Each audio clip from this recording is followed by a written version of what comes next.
Welcome, everybody, to the second episode of the Talk-On show, formerly known as On the Hash. The name was already taken, and we didn't realize that until we had already posted the first video. With you today, as Indeed. usual, are your co-hosts. We got the coldest to ever brew it and butt targeting.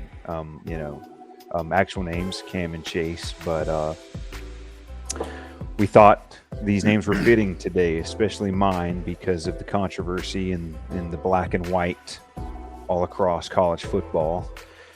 So we're definitely going to talk about that today. Yep, it's probably going to be the first thing we talk about. So what am I doing? Week 4 for the Talk-Ons. Week 4 was over, had a couple of good games, a couple of terrible games. So today is our we're going to do our reactions and reviews episode today, and then we're going to adjust our Talk-Ons official top 15. But first, we didn't really plan to have the state of the sport topic on the reactions and reviews episodes that we do, or are going to do anyway, moving forward. But since the weekend was so plagued with controversy from, Zebra University, if you will, we just felt like we needed to just jump into that because there's a lot to talk about here. Just specific to the weekend and in the bigger picture of like the state of the sport. So, yep. And I assume something we've talked about before is obviously the whole Tua thing. That definitely didn't help the Zebras case going into this week. That probably had a lot to do with what decisions were made on the field and why. So, yeah, the officiating in college football this past weekend was disgusting. And the coldest and butt targeting are calling this Yellow Saturday. This episode is in remembrance of Yellow Saturday. Yeah. Fields plagued with yellow. I don't even think about it, man. Stop. I can't take it. Yeah, it's ridiculous, man. What is football anymore? I'll let you go first. What is football anymore? Like what are we doing? I don't know. I think the biggest issue with just you just don't know anymore. You don't know like what is a flag and what isn't.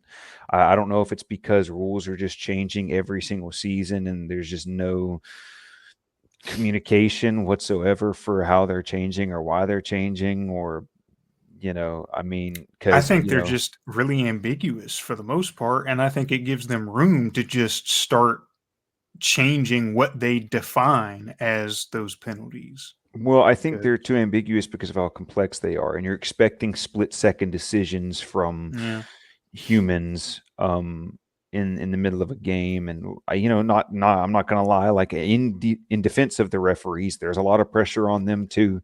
They got to make the right call, and in front of 80,000 fans, and usually, especially if they're making a call against the home team, you're going to get absolutely just dug into by the fans.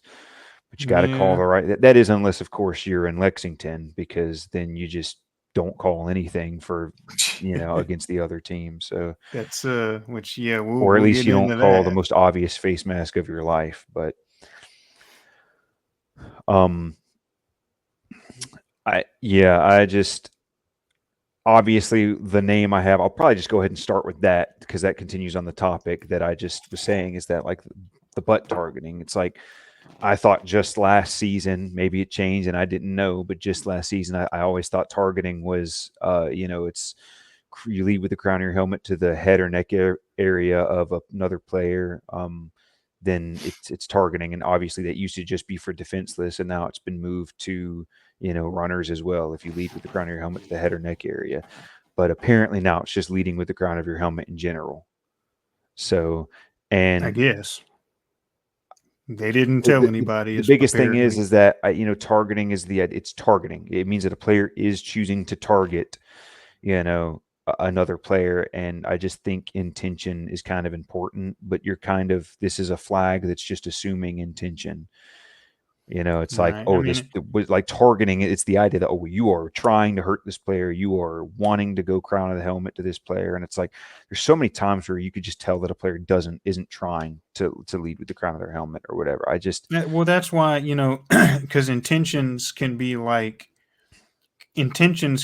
obscured, right? It's hard to prove and disprove intentions without explicit, admission from the person in question. But that's why the rule is if you lead with the crown of your helmet, then we can assume that that was your intention, So that's why it's the rule. But I feel like every single instance of helmet to helmet contact is flagged for targeting. It's just if the helmets touch, it's like this is football. It's a contact sport. They wear helmets for a reason. That's inevitable. There's gonna be helmet to helmet contact, but it's like every single time there is helmet to helmet contact of any kind, the flags are thrown. Oh, we got to review this for targeting. Why? Because you heard a helmet clack. It's football. I You know. mean, well, you're trying to prevent as much head injury as possible, which I I mean, understand I'm not that. saying that it's, protecting players' heads is a bad thing, but it's like it's gonna happen. There's no way around it in a contact sport, you know, because especially when it's incidental, these players aren't agreeing on the exact, like they aren't telepathically communicating on the next move they're going to make. And one player could drop their shoulder, but the other player drop down too and angle their body just right for their helmets to just incidentally Yeah, I mean, collide. it's How many never. times do we see that? I don't think a targeting is ever like. I think 9.9 out of 10 times it's ever intentional, anyways. If you're not Which is why leading with the I crown of think your helmet, it's ejecting a not player. I've targeting. always thought Doesn't ejecting a matter, player for you like a know. targeting. I don't know why targeting can't be like unsportsmanlike conduct, where like you get three. It's like three strikes you're out with unsportsmanlike conduct. I think if you get three unsportsmanlike penalties in a game, you're ejected.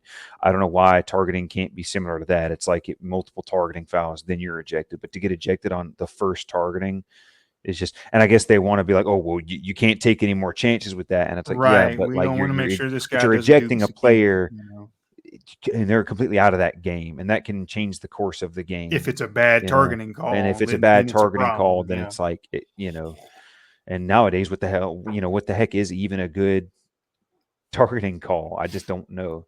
I So that was didn't know you A&M in could get a Florida, targeting right? call for helmet to butt. Like I didn't know that was a Helmet thing. to butt So targeting. I just don't. That Gave him a blew my butt mind. cushion. And Florida's already in bad enough shape. Now they're the butt targeting team. It's pretty bad. Kind of So like Mark Sanchez being the butt fumble guy now. yeah, Florida's the butt targeting team now. yeah. So And I know the lighting on my end is kind of bad, but I have a color light that I'm trying to make yellow. For some reason, yellow and green don't show up on camera very well. I don't know if it's the cameras I have or if it's the light itself. I'm assuming the cameras. But yeah, this is like my light's supposed to be yellow for them good old flags. I wore a white T-shirt so it could be even more yellow, but it's just looks like bad lighting. I So wore sorry. black and white. So Yeah, he's got the theme going. I good guess old kind of. What's so crazy is his bad lighting actually looks yellow. My yellow lighting just looks like my bad bad lighting. What lighting. is Wow, this? that's mean. You're hating on my lighting No, you good, bro. It works. just because you're jealous of It my works. lighting. It works. So I am jealous because I tried to make mine yellow and it's not yellow. Maybe a little bit, uh, but anyway. so I I don't. I just think with targeting, it's just so hard to play defense now. Especially like defensive receiver. Like you got to get in there. You got to break up a pass.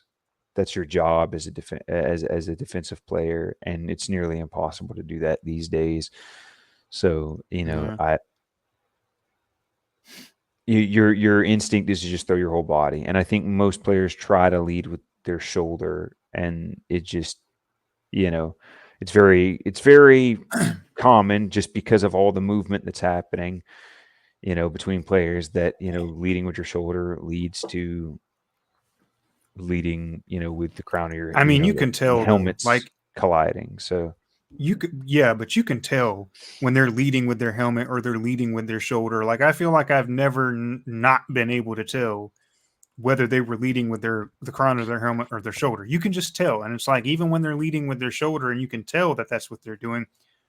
Just because there was helmet to helmet contact, incidentally, it has to be targeting now, right? But safety is important, and it may be football and it may be a physical contact sport, but obviously, we do want to do as much as we can to protect the health and safety and bodies and minds of these players. Like, they deserve to. I mean, it's inherently an unsafe sport, but I mean, they deserve for it to be as safe as we can possibly make it, I suppose. But because I Yeah. don't want anybody to have CTE, Another and thing, like another penalty that's really difficult to understand as well is like sliding, like when a quarterback slides and trying to that's one of just the prevent most contact from ambiguous. that. Yeah, And then and thank goodness he did it because it needed to be flagged. I don't care what anybody says, but when because it's Kenny a punk Pickett move. Yeah, I when already know Kenny what you're talking Pickett faked about. the slide That's a punk and move. it's like You like abuse the no, rules. that is insane. It's already hard enough for these defenders to try and make decisions on how to not get a targeting penalty or not get a late Right. hit on a slide like that. So you're just abusing rules And that is just abusing their making, their you know, intention to follow the rules and care for your safety. You you got to abuse their, you know, yeah, you're good taking advantage nature. of something that was used to Yeah, protect you and that was your. a punk move, and it wasn't Yeah, smooth. well, A lot of people are like, I'm not gonna "Bro, sit that's here so and dig into smooth. Penny That Pickett. that Kenny move's so Pickett. This smooth, isn't to bro." dig into No, him. This is no, it to wasn't dig smooth. into the just rules and all. And thank goodness that happened. But it's just really hard. Your first intention is to just tackle a player. It's to hit that player and make sure they don't get any more yardage. And that's just all that's going through your head in that moment. And so when a player slides, like all you could think is to just, you're going to just naturally follow where that player is going because your job is to hit that player and get him down. And I see so many times where a player will just try their hardest to pull up on that. They really do. They try really hard. And as soon as contact is made, boom, there's a flag on that. Even if they're trying to pull off, it's like, nope, you contact them. That's a flag. It's like, okay, but they tried to pull off. So maybe this should be reviewed. And, if there's indication of pulling off, you can tell that their intention was not to hit the player. So they shouldn't be penalized for it. But they will, and I will say that's less common than the targeting issues, though. So I guess maybe that's a Yeah, but you know what's not common or what's not less common? You know what's even more of a problem with penalties?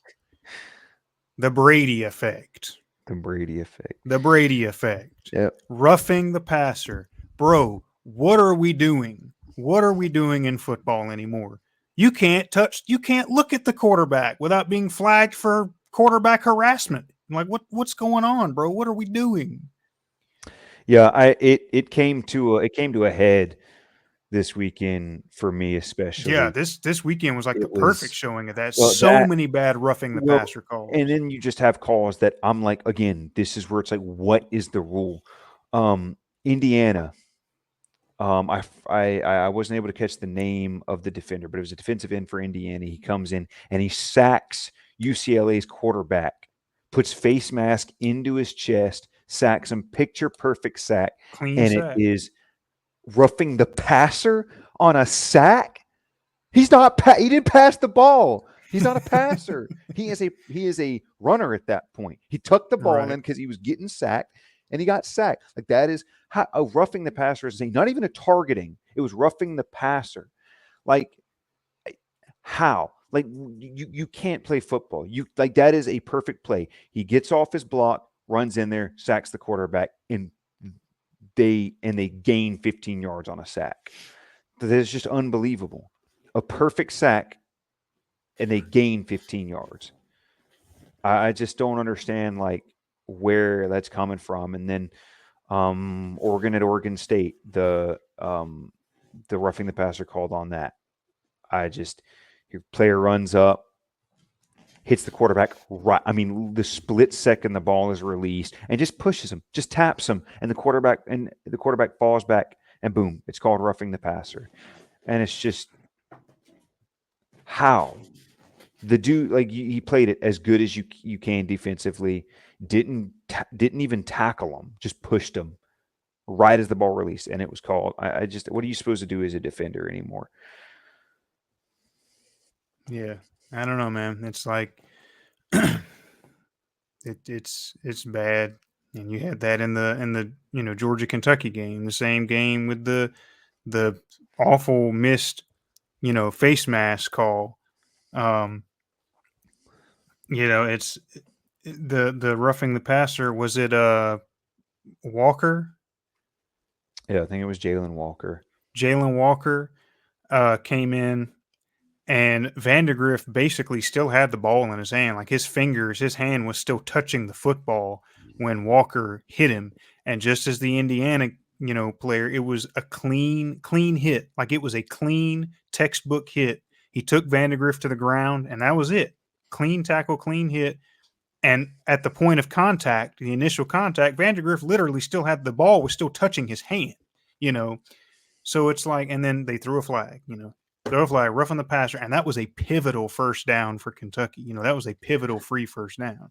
It was But driving. It was it's because he drove him into the ground, but all he did was tackle, and they fell backwards. That was he it. just he Vinegar fell tackled backwards him. to tackle him. I mean, like there was no. You could tell there was no intention of driving into the ground. He literally just used his body weight, and they fell. They Yeah, they fell just forward. fell. Like They literally just fell and that's it. had a Like lovely moment on the ground. That's it. you can't Like, do it. You can't do any better than that. I don't think. But 15 yards lost and or gained for the offense, lost for the defense. So I don't know. I feel so bad for these defensive players because I love seeing games go back and forth where it's I love a mix of both. I love good offense, good defense. I'm surprised we haven't turned in the college football hasn't, or football in general hasn't turned into the NBA where nowadays you're scoring 125 points on each side because it's like defense is getting nearly impossible to play. yeah, You know, you can't play defense in sports anymore, it seems, and You I just get can't like play everybody defense loves anymore. seeing offense, but the football is about the balance, and that's what I've always loved about football is that is a huge. It's just a balanced game.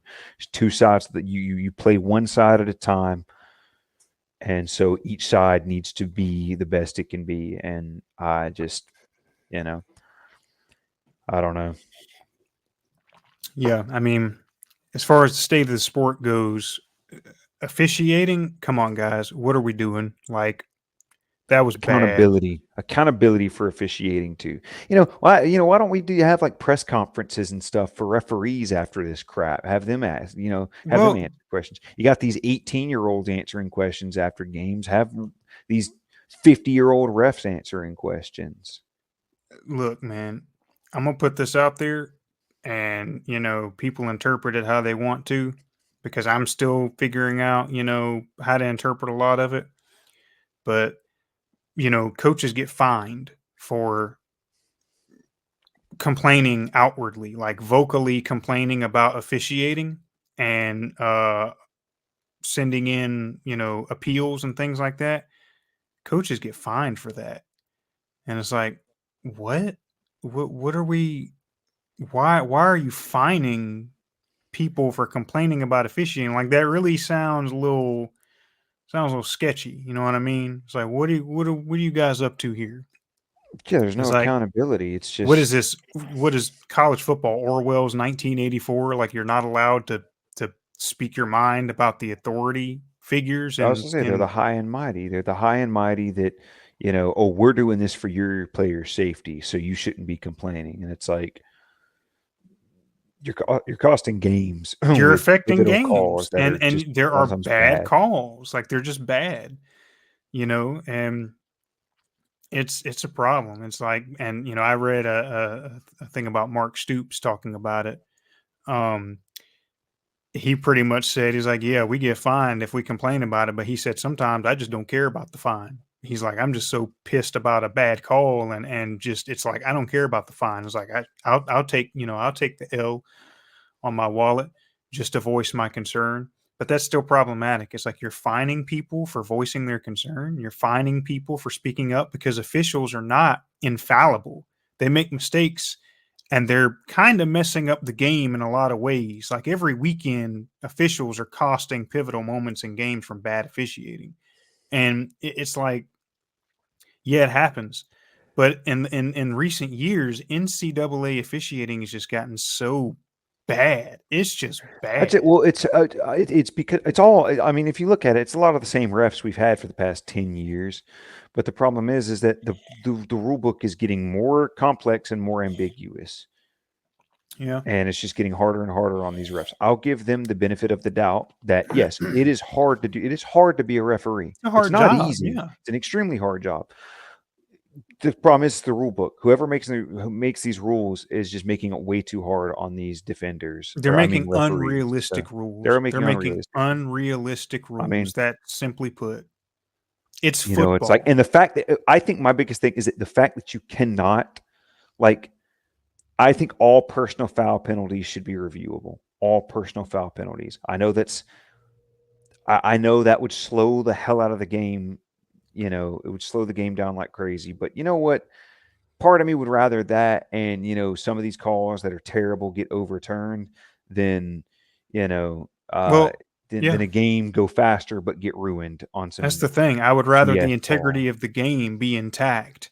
And I mean, what does it matter? The How game's about we already, cut out how many commercial breaks we have right now yeah, and put more, I mean, because the talking games are about already 4.5 hours taking long with all the the time commercials. up. You guys are so, and I think that's what it is. I think it's they're picking and choosing between commercial airtime, advertisement, and how many times the officials can stop the game. Which, hello, we already can hardly watch 3 straight seconds of football without flags being thrown because everything's a penalty. What does it matter anymore? The game's already being slowed down Yeah, and I was paid about to say for. it's like you're Every already other throwing play, it's 75 something. penalties a Every game. other So, play, it's something.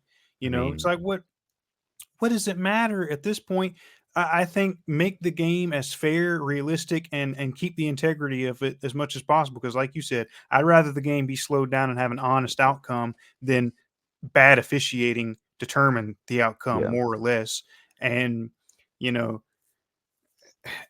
I wouldn't want to be, South Carolina and have a pivotal pick six called back because Nussmeier doesn't know how to, watch everywhere.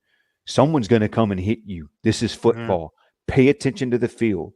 The guy came up, didn't target, didn't ram shoulder, nothing. He just ran up and he pushed Nussmeier. But Nussmeier wasn't watching the field and he fell. And of course, Nussmeier's going to act and make it look like he was yeah, in it's so because he much pain flops, and that. and And that's another thing. so, um, I I think the officials let too much.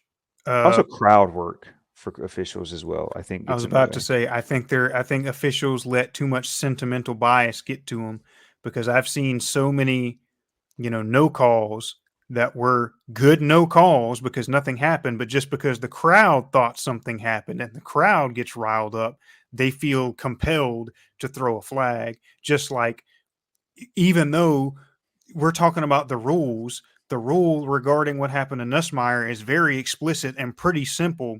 You're not a quarterback anymore after the pick. Like, you're fair game. It's like he sold it so well. He flopped and sold it so well that they just forgot the rules. I guess they felt so much compassion for Nussmeyer, they just forgot the rules. You And I know, just don't think it I was think really that an illegal happens too blindside much. block Officials, because he pushed him. He just pushed him with his hands right on the inside of his shoulder. So I really don't even think that should be considered an illegal blindside block. So so I just I don't know. It's just a mess with the officiating, and it's getting really problematic. It was already pretty bad last season, and this season has already, we're already, you know, we need to have a national holiday for this Saturday, Yellow yeah, Saturday. I mean, it's just Yellow Saturday. what was it? September 14th. Mark it on your calendars, people. That's Kind of close to the other thing. okay. All right. That's ironic. Never forget Yellow Saturday. So yeah, that's I mean, and I'm it's kind surprised of these like refs don't have carpal tunnel by how many flags they're yeah, throwing. it's kind of like Stoops and Smart. Stoops said it. Kirby Smart always says it. Like, control what you can control. Don't linger too much on the bad calls or whatever, the no calls. Just play your best football, control what you can control. Because I mean, yeah, butterfly effect. You don't always know for sure that a bad call or a no call costed a game. If we're talking about like in the middle of the game or early in the game, there's no telling. But yeah, when you come down to like the late seconds of a game, near the end of the game, pivotal bad call changes the course. Yeah, Yeah, I mean that's a it's problem. frustrating. There's You know, because I mean with Georgia and Kentucky, for example, I don't think a lot of people think that the refs lost the game for Kentucky. Georgia won because of the refs. And I think that's a, I don't, I wouldn't say that because, first of all, there were favorable calls for both. Like, there were calls in favor of both Georgia and Kentucky. Like, yeah, that face mask was wild, that they didn't call, but that wasn't like a game changing penalty, I don't think, in the grand scheme of things. Um, and also, people complain about, the pick six that got called back, Kentucky's pick six. It was a dead ball. It hit the ground. Like, I don't see why we're arguing yeah. about that. Well, that's something I You know, think we get into in the next segment where we yeah, talk yeah. about When we like talk the about the games, we but review the games. I think the overall summary of the refereeing is that I think rules should be more cut and dry. and Um, realistic. I don't know if they go through like a meeting for players where they talk about penalties and go over the penalties. If they don't do that, they need to do that and have them clear cut and concise so the players know what not to do. I Um, think it's going to take a lot of simplification. I think it's going to take a lot of stepping back and saying, "Hey, this is football. It's a inherently dangerous contact sport.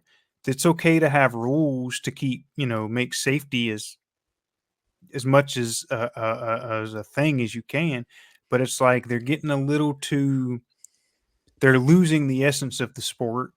It's like, I think at look, the end of the day as well, these you got players to be go more in there realistic. knowing the risks. I mean, they always That's the have. thing. Years ago, they've always came in, well, at least maybe not years ago because they didn't CTE and everything wasn't really like a major I mean, deal. yeah, but So like obviously they, but you still knew that you could get yes, you could busted up, you could get break your crippled, you get paralyzed, yeah, you could like get, killed on the field. That's the risk obviously that they take. that's the They risks know that the they take, risks, and you know. and I'm not trying to be like the gladiator mindset where it's like, oh well, we get to watch them just kill themselves, but they know the risks. They get paid a lot of money for it. Even now in college, it's like, maybe college was a little bit different because yeah, they weren't getting money. They were Well, broke college students well, playing. Well, the thing there were other about it ways, but is that's a different that's a different conversation because there's a lot to be said there because yeah, at the end of the day they're still getting reimbursed with a free ride scholarship to a D1 university that most Americans don't get. So we're not going to sit here and say they don't get compensated, but that's a conversation for another day. yeah, But I but want to put that out there and let it be known because come on, man, yeah. that's common sense. Well, I think But we got football is football. yeah. Football is Football is football, football. and it needs to Stop just making these rules so unrealistic and ambiguous. Just let the guys I play. honestly think the roughing the passer things are dumb. I think a lot of the roughing the passer penalties are They've dumb. taken it too far. I think they've taken it too far because, well, the thing is, it's like again, like these quarterbacks are tough. They're football players too. They work out. Yeah, They spend the time. It's they're like all football they players. go in there to that pocket knowing they're going to get clapped. That's just They're how it all goes. Like they're all football players. Like, why are we babying the quarterback? They're all I don't know football why we players. choose. They're all football players. They're all They're grown all in men it who for the work same. out And and the hit the thing, gym and all. and It's and like, think yeah, I about mean, look at Milrow. Jalen Milrow looks exactly. like he could play any position on that field, and we're not calling roughing the passer. Like we're calling roughing the like, come on, you And I could was you about could to shoot say, that dude in the chest and he'd probably survive. I mean, he could probably take it. Just pull out the bullet. The dude is, I come on, I'm like just saying, like that's another thing. It's like you know with think about the dichotomy here nowadays with the quarterback position. We're overprotecting more than ever the quarterbacks, and quarterbacks are more athletic than exactly. ever. It's just So how do you play defense? that's why a dual threat quarterback is such a problem because they're so Exactly, it's a protected, cheat and then you code got and they're people like protected Jalen by the Milrow who you refs. can barely touch, but then he can run a 4.3, and he's already hit 20 yards past you by If the you're time not you've even Yeah, thought if you're about not hitting allowed to him. hit the guy, how do you keep him from running all over the field? You can't play So defense anymore. But I guess since we're at the 30-minute mark, we'll go ahead and yeah, I move was about on to to the say, next segment. I I think we think we've ranted ranted enough. about We have the referees spoken enough. We have for the spoken people. spoken Never for the forget, people. Yellow Never forget Saturday. Yellow Saturday. The state of the sport with the coldest to ever brew it. And butt targeting. um, All right. anyway, so this next segment is the primary reason for our after Saturday casts. This is going to be the reaction and reviews of games that happened this past Saturday, the week 3 games. The state of the sport topic, like I said, we usually want to do that on the pre-Saturday casts, which will be like Thursdays or Fridays. But we just felt like with everything that had happened circumstantially, it just made sense to We go needed to in get it on it out. today. We Just needed to got to get it get it out. out there, while it's still fresh. So now let's do some game reviews of what happened in week 3. What game we Talk starting about with? that. I guess I'm not allowed to say that. Is that copyrighted? Might be. I don't know. I don't think you're allowed to Sorry, Rhett and copyright Link. English phrases, so I think we're good. So shout out to Rhett and Link. Yeah, By the shout way. out. Shout out to those. Good Mythical We Morning. Go love Good subscribe. Mythical Morning. It's great. It's great. Anyway, but we are the Talk-Ons. All right, Brothers. what game do we want to start with? Should we just go ahead and get the slight bias game out the way? Talk about Yeah, I mean, Lexington. if anybody's seen our first episode, we've already disclosed that we are Georgia fans. We've been Georgia fans since we were little bitty kids. When during the Mark Richt era, it's our family fandom. We're from Georgia, so that hometown bias or whatever. But we've already expressed before that we wanted to disclose that just to let it be known, to get it out the way, but also let everybody know that our goal is to be as broad about college football, as neutral and non-biased as possible. Like I said, this is not Georgia specific. This is not SEC specific. This is about college football as a whole. It's what the Talk-Ons is about. So we're going to try to be as non-biased as possible, but because we're Georgia fans, let's get this one out the way. Yeah, so let's I'll let you rip go into first. First, I just want to rip into the O-line. I don't know what that was. Not any insane hate to Kentucky on who they are as a defensive front. Give them their Maybe credit. they just needed to find their footing or something. But they have a great at defense. the end of the Stoops day, is a great coach. Georgia is supposed to be way more outmatched, or they're supposed to outmatch Kentucky by a long shot. So I don't understand what happened there. And then you lose Tate Ratledge as well. The injury, it's like I don't understand. I want to sit there and say that Georgia played conservative, but Kirby Smart he seems to be terrified of Lexington. Every time they go into Lexington, it's a mess. So this is the first time the game has ever been like on the line. Like Georgia had to survive this one. They had to prevent Kentucky from scoring just to win. Like Kentucky had an opportunity to win. And I think a lot of the argument, funny enough, for Georgia is that they had went in there and just took it kind of easy just to get this game over with. But that may be the case or something. But Kentucky outgained them in every facet of the game. Every game before that Georgia has struggled in but come out with a win, they still controlled the game to some degree. This was just an embarrassment. I think what's crazy, which should be like, one of those like padlock stats, as Josh Pate calls it, like a stat that should like call the game and be like, oh, you can look at that. No, they never got into Kentucky territory once in the first half. That is purely being dominated by Kentucky's defense.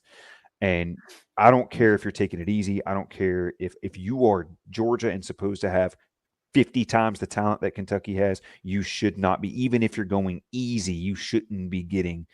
I mean, it was like 13 first downs to 2 in the first half. That is insane. That is an absolute beatdown in the first half. 63 yards of total offense or 65, something like that.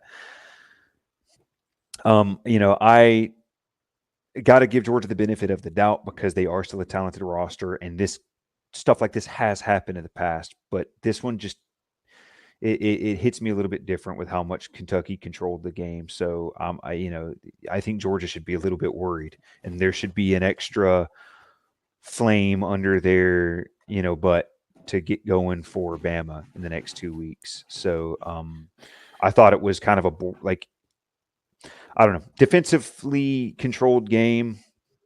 And just one more comment on it. I want to say, I think people hating on Mark Stoops for not going on it on that 4th and 8. I think I disagree with that wholeheartedly. Your defense had been stopping Georgia 90% of the game. You haven't been making 4th and 8. They're like, oh, well, you've been running it's a 4th and 8. You have to make 8 yards. Their pass game was non-existent there. Their run game was. But no matter how good you're rushing, 8 yards on a 4th down rushing is very, very difficult. I don't care who you are.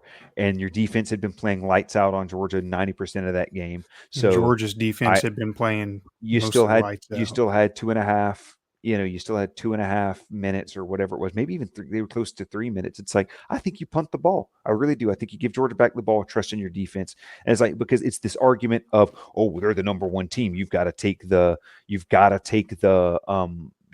go for the win.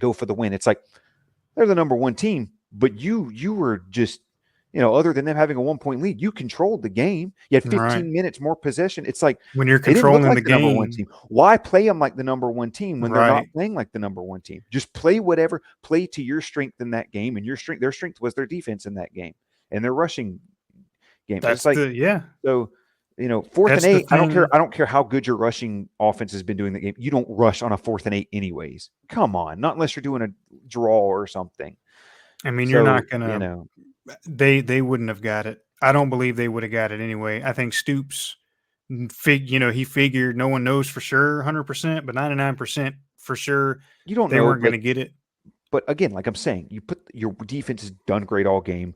And, the argument of they were gassed doesn't work because that was 2.5 minutes left in the game. Your defense played all the way to the end, and they played good all the way to the end. And even then, they almost stopped Georgia. They still played well, in that last drive. Georgia was just able to eat up the clock properly. They just played the clock well. That was it, But Kentucky still, their defense still played fine that last drive. I mean, it was, and I'll give Kentucky credit for that. They generally, what happens is when a team does play it close with Georgia's roster, they tip the scales in the 4th quarter and run away with it because the other team just can't keep up for 4 quarters. Kentucky, they stuck with it till the very end. And I'm going to give them credit for that. And yes, I agree. Anybody with any kind of sensible knowledge of football and game management knows that you play to your strengths in that moment of the game. You don't use preconceptions and premeditations to determine the game.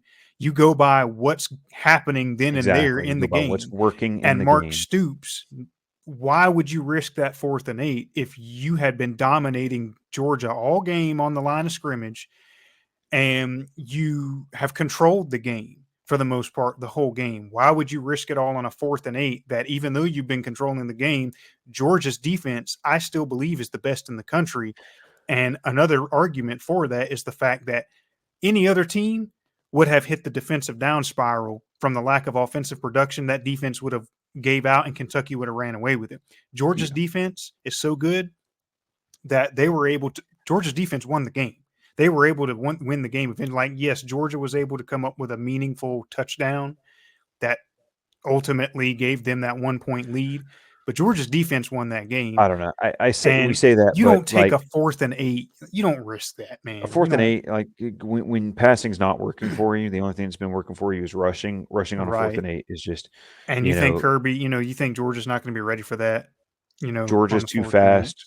Georgia's too fast on the field. So even if you break that line, get those 4 yards, you're probably not going to get you're probably not going to. And it doesn't matter anyways. It's the song singing situation where it's a different song being sung if they go forward on 4th and 8 and they get stopped a yard short or a yard Yeah, behind, then or Stoops is an they idiot, just get right? stopped. Then Stoops is an idiot for going for it. Why would you go for it? Why would you risk it against the number one team like that? It's like, they're probably going to stop. It's like, we're singing a different song now. I could They'd be understand singing the if exact Kentucky song that needed a we're singing. touchdown. They'd be If saying, "You've been Kentucky needed controlling a the whole game." touchdown, if Kentucky needed a touchdown to win the game, Right, that's one thing. like, then maybe, but they only needed a field goal. They just needed a field goal. And So they you had just been winning the stop field Georgia like position you've done battle all all game. game. Stop Georgia like you've done all game, and then you just get Georgia's just going to try and run the clock. I can tell you that. I know Kirby Smart. We know Kirby Smart. Most people probably know Kirby Smart's just going to try and, like, he wants to get his team the heck out of there at that point. Yeah, So Kirby Smart always plays it. but Smart. I just think Georgia definitely did not look like the number one team. I'll give Kentucky credit; they looked good, but also, I'm going to decredit Mike Bobo once again as much as possible, because I can't stand him as an offensive coordinator. He's the most predictable. He's still playing in 2010, so I he just will. I Yeah, think he's one of the and worst coordinators in the country. How do you have the talent you have on this offensive front, and he this doesn't know is how to your use it. outcome? He This is doesn't your know how to outcome. use it. How do you have Carson Beck, a top rated, and people are crapping on Carson Beck for this? I think Carson Beck, he can't get a rhythm going because he doesn't have a coordinator who knows what he's doing. So Yeah, I guarantee you, if we had Monken, Carson Beck would be number one in the Heisman running right now. I promise you. I But think. I just, I don't Look, know. I'm going to give Kentucky credit because a lot of people are going to say, because there's always the transitive property argument in college football. And we'll move on from Georgia and Kentucky here soon. I just wanted to get this out I the think we'll way get this last point out and then we'll go on. because you can't forget how football works. Like, these are human beings. This is the real world. It's not all computers, The stats, kids numbers. too. A lot of them are just kids. The transitive property argument hardly works. So, you know, people calling for Georgia being like the most overrated team, or being, boot them down in the rankings and stuff, because look at what happened in Lexington. It's like, that was circumstantial, because you have to think of the qualitative aspects of college football. That Kentucky team they had the mental edge. They were in prime position for an upset. They just got blown out by South Carolina, the number one team in the country. That is the biggest target on any team's back, is being the number one team in the country, is coming to your home field, and you have a chance to bounce back on your home turf against the number one team in the country. And Kentucky's not, that's a talented roster. They're not, a pushover roster. That's a talented roster. And Mark Stoops is a great head coach. So you got to think about that. You got three types of teams that play number one teams: the ones who are scared and let it get to them, the ones who don't care, they're just there to just play the game and get it over with, Wisconsin. And then you have teams like what Stoops Kentucky was at home. They're hungry. They want to make a statement. They're there to make something happen. They had the mental edge over Georgia. And I don't care how good of a roster you have. I don't care how good of a team you have, the gap, whatever. That mental edge makes a huge difference. Ergo, what Northern Illinois did to Notre Dame and South Bend, Let's it's also important. and then Notre Dame going into next weekend into Purdue and just And that same, absolutely the other just side of that effect, clobbering. fueling Notre Dame's clobbering of Purdue. But So yeah, you got to think about this. maybe this is more sentiment or something, but also, Brock Vandergriff probably knows every in and out of Georgia's team, That's another thing. because, They got he two had been with insiders. Georgia for They years. got Dumas Johnson and And Vandergriff. then They got Dumas two Johnson, a insiders. So you defensive got intel captain. on You Georgia got and a the way they defensive operate. captain who, So I knows. don't talk about that. So But I guess in So, the rankings, I we can think start everything talking I more think about that. everything just kind of fell into place for Kentucky that week. And I'll give Georgia credit to play a team that with nothing to lose like that and still kind of come out, find a way to win. I know they want to say I disagree with the whole Mark Stoops finding a way to win. They got the stopped them on 4th and 8. People are like, oh, well, it's Mark Stoops' fault. He gave them the game. How do you know they were going to make it on a 4th and 8? They could have gotten stopped. They could have gotten sacked on a 4th and 8, or they could have gotten stopped behind the line on a 4th and 8. And then again, Mark Stoops is an idiot, and now Georgia found the way to win. Like, no matter what, Georgia found a way to win. A win is a win. Mark Stoops made the Um, most supported decision by the way the game I flow do was think going. that Georgia So looked didn't look great. So I do think that they should move down a little bit in the rankings, but we'll get to that later. I think next we should talk about we should pick our next game, or not pick, Yeah, but but I'm going to put this out there since you got to say it and I didn't, because I want to say this. Bobo Ball. yeah, The biggest reason Georgia struggled in Kentucky was because of their offensive coordinator. The most predictable offense, the most predictable play calling, underutilized talent, does not know how to use the talent. And as long as Bobo is Georgia's offensive coordinator, they're just going to be an inconsistent flip of a coin, predictable, underutilized offense. They just are. And we're going to continue to see Georgia's defense carry much of games moving forward against good defenses because I don't know, man. And I know people are tired of hearing Georgia fans whine about Bobo. There's a history, there, and we've always whined about it. But the thing about it is what do you expect us to do? The he's. proof is in the I pudding. was about to say we The whine about proof it is for in a the pudding. reason. And I don't understand. Maybe it's because he's a nepotism hire or something that the athletics department won't wake up and let it go. Oh, well, he was under Todd Monken, so maybe he's gotten better. And, now he's got Monken's playbook, yada, yada. He doesn't know what he's doing. He does not know how to use that talent. No.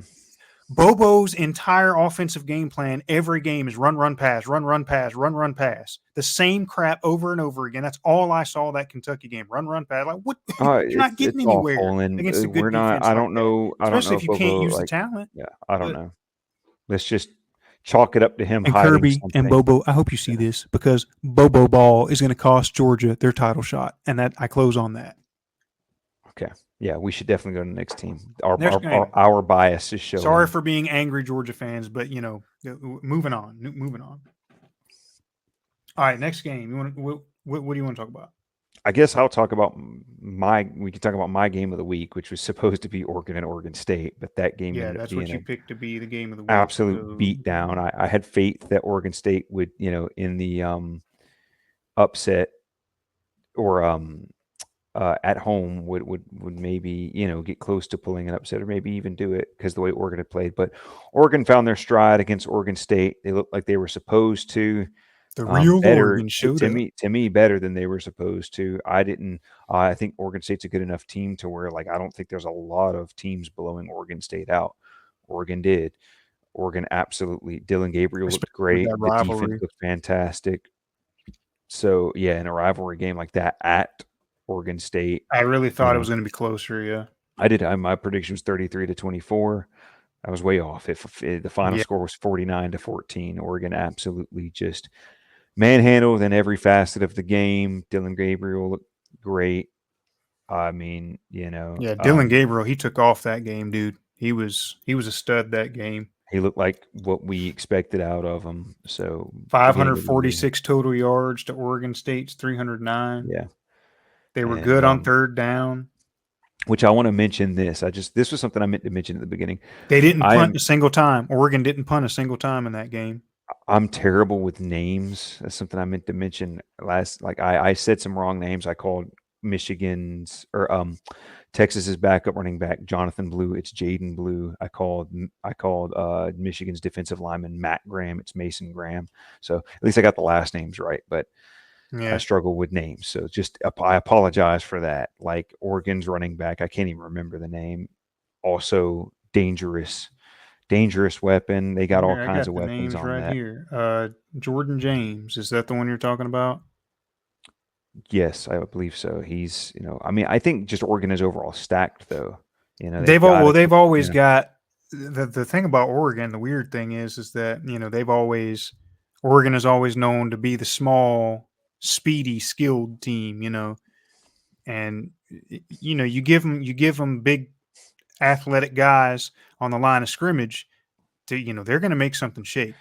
also Dan Lanning, has worked under, Kirby Smart. So he's definitely got a good idea of how to uh coach a team, and it looks like he knows what he's doing. Because they've already found their footing before Georgia did. So Yeah, that's true. um But also, they probably have a better offensive coordinator than Georgia. but also just I'm done. their defense looked great too. I mean, Oregon State's not a pushover offense, but they look like it this past weekend. Um, held the 2 touchdowns whole game, so and they've had a good rushing offense. Oregon State's always got a good rushing offense, and it was just nothing that game. So Yeah, I mean, like I said, Oregon didn't punt a single time. 3 penalties. Disciplined game. Only 3 penalties. They on didn't Yellow punt Saturday, that is on crazy. They Yellow did get affected Saturday. by that one roughing the passer call. They got a little bit of Yellow Saturday, but just to be held to 3 penalties, another problem, that other teams have been having in general. So Oregon looked clean that game. They played a Oregon clean State game. had Oregon State had almost 6 minutes more time of possession too, and Oregon beat them 49 to It just 14. goes. They forced them into long drives that came out to Well, nothing. Oregon it was quick looks play. like big plays is really what Oregon shined at because they only had 6 third down situations. They made 26 first downs with only 6 third down situations. 9.3 yards per play. That's big play city. Yeah. They Oh were yeah. making big So plays. Explosive team, basically. they're an explosive team. So and obviously did a good job with Oregon just holding Oregon State. Obviously, they probably forced Oregon State to do a lot of third downs. So Yeah, which Oregon State, their third down efficiency wasn't bad. It was less than 50%, but it wasn't bad. 7 out of 15. Um, but yeah, they, 7 out of 15 on third down, 1 out of 3 on fourth down, and 4 punts, 309 total yards, less than 5 yards per play. Oregon, I haven't really seen just how good Oregon State is yet, but nothing, you can't say Oregon's not good. Oregon's good, that's for sure. Oregon's a really good team. They definitely are. So they get the nod from me. They And because definitely of that, impressed me. So and yeah, they I'm moved up in our eating crow rankings for my score prediction. I didn't think Oregon would find their footing this game, but they did. So hopefully, or I say hopefully, I mean just maybe I did, they'll continue playing like that. I don't think they really have the craziest schedule in the world aside from they got to play who do Ohio they State. play I'm pretty next? sure. They play. I think they have a bye. They have a bye next week. It seems. So we won't see Oregon play next week. But after that, they play UCLA's. Which, Let's come on, bro. go. That's So going to be the game of the week for sure. yeah, for sure. So, but since you mentioned eating crow, I didn't plan on jumping into this at this point in the video. But since you mentioned eating crow, I'm going to go ahead and apologize to the Fighting Irish out there. If anybody saw our first episode, first of all, we were totally warranted in our commentary on Notre Oh Dame yeah, for the I mean most I'm part. That not was I'm totally not warranted because historically and contextually, and with what happened in Northern Illinois, we were definitely I'm justified. not But apologizing. Actually, you're I'm a, welcome, Notre Dame. You're well, welcome. Maybe that's what drove them. technically, They yeah, saw and I this. told that's what I told Chase during that Saturday during the game. I told him, bro, I think we gave them dog food, and we call it dog food because you know that's we just decided to call it that because when with Georgia being a topic, that's been the team that's been getting the most billboard material from the media as far as on the big rank stage. They've been getting all that fuel. People, oh, you're this, that, third, you're overrated, blah, blah, blah. Michigan's going to beat you in the playoffs. Alabama's going to beat you again in the natty, yada, yada, yada. That billboard material, we call it dog food. And we fed Notre Dame dog food. Justified in what we said, but we fed them dog food. And I'm apologizing for my prediction on the game against Purdue. Hmm. I predicted an upset at Purdue. And granted, I only kind of did that just to make things interesting and just to, stir the pot. But it still was a possibility for me. But yeah, they went in I thought it there was going to be a closer game, but at you know, least. No, Notre Dame, they looked like a top 10 team against, I mean, Purdue, yeah. But the way they played, they were hungry. I'm going to it give was a Notre good Dame their bounce back. flowers. It was That's a and hell it's of a a bounce great back. bounce back game. At So Purdue, 66-7, dude, that, they ate them alive. 578 total yards to Purdue's 162. yeah, no, it Like was Notre that's Dame's almost 5 times defense more. was lights out. They were Now, okay, granted, Riley Leonard is overrated. I don't think he's a very good quarterback in terms of what a quarterback should be.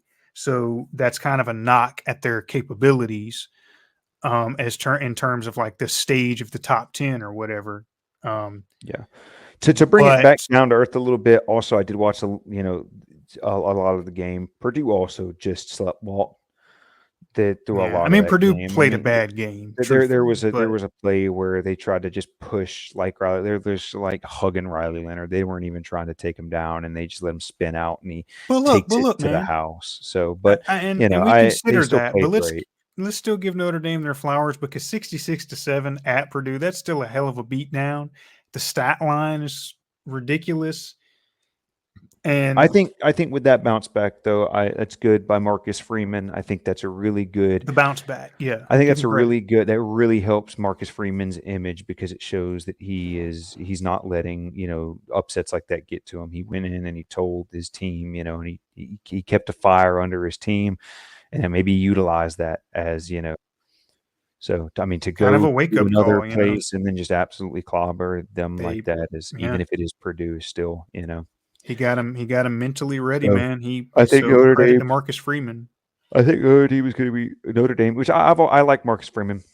I mentioned that he's done this before, but I mentioned it in the way that okay, he's a second year head coach ever, like he's new, so give him time to do stuff like he did this past weekend, where he showed like okay, can he do what good coaches do? Can you have a good bounce back game? Well, he had that, so there's that. So let's see what else that he can um, manufacture for this team in the future, and see if he can actually do what Brian Kelly could never do with the talent. So And we'll talk about how we feel about their ranking, where they should be, later when we get to our rankings, official Talk-Ons ranking segment. But I guess we'll move on to the next game.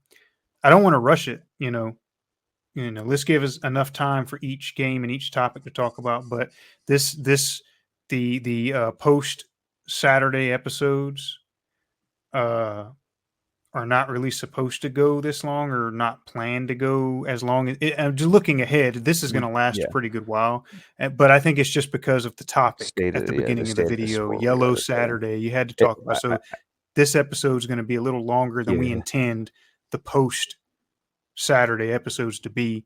Um, and even for the pre-Saturday weekly episodes, we want to try and keep it like within an hour, So, but Well, let's talk about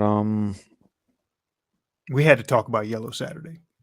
I guess we'll talk about Alabama, Wisconsin next. It's probably a Alabama, good Wisconsin. All right, we'll talk about that one. 42-10, I believe, is the final score. All right.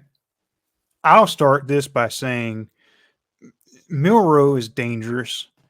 I think, you know, and I think it's just the nature of sports media. I think that's just their, made to do it more or less just for the sake of the, media coverage and the hype. I still think Milroe's somewhat of a hype beast. I think he's a little overrated, you know, which is relative to, because I say overrated in terms of they treat him like he's a Heisman elite Which he's quarterback. getting Heisman buzz now. I don't believe he is in terms of what a quarterback is, but but this dude is one of the best athletes in general in college football. And if you want to make that argument for Heisman, that's fine. And he's dangerous. He can run, and dude's got a hell of a deep ball. He's got a deep I ball. think he's Let's probably give him got the that. best deep ball in the country. I Probably the mean, best deep ball in the country. And I mean, I guess that makes a good but balancing compensatory argument for his quarterback abilities because yeah, my issue with Jalen Milroe is that I still haven't seen yet a good, long, put together drive. When you play a team, hopefully, Georgia goes in there and plays like they're supposed to. But if Georgia plays like they're supposed to and they play their best defense, you are going to have to put together long, hard, piece by piece drives. You're going to have to. so So like rhythm and game management is rhythm something and game you feel management he's is something lacking. that He's I'm kind of feeding not off of confident because busted he's not the plays. best. Still hasn't shown the best short passing capabilities. The last real test of that we saw was USF, and he struggled a lot, So, when he has to and make also, decisions. sure, he can run the ball, but decision making is something that I still think is lacking. It's easy to make the decision to throw a ball deep when you got Ryan Williams open, 10 yards of separation, and you can put the ball in there every That's time. what I Which was saying. we Feeding talk off about of Ryan busted Williams. plays, Once again, it looks which is like part of it. Alabama's got a stud at receiver. He's just absolutely. I mean, he's Yeah, a monster. got 17 another years one. old. I know everybody talks about that he's a 17-year-old out there playing like crazy. Again, I'm going to hold all of my crazy, love and praise for the players like Jalen Milroe and Ryan Williams until they go in there and they do that same thing against Georgia. They can do that same thing against Georgia. Then I'll say, okay, maybe Alabama is just an unstoppable offensive force right now. Maybe Ryan Williams can't be stopped. Maybe he is the best receiver in the country. But right now, they still haven't played competition that I think is all that. Didn't do much against USF until later, and their run game did most of the work. I would say later that game. Jam Looked Miller, great against great Wisconsin, running but back. again, Wisconsin. I mean, they played two cupcake teams and kept it within one or two scores the 2 weeks before. I So mean, they're basically, what we're saying is Alabama hasn't really played anybody. I mean, USF. I think USF had a good chance to come away with a win in that game. If USF simply had a slightly better they're quarterback, yeah. I think There's a because lot their of deep quarterback balls was just missed bad. by Their quarterback USF's was just bad quarterback. in that That game. if those If deep balls are USF missed, USF's leading right, by two USF has a touchdowns better going into the fourth quarterback in that quarter. game, and I mean just an average quarterback in that game, they're winning. They're winning that So, game.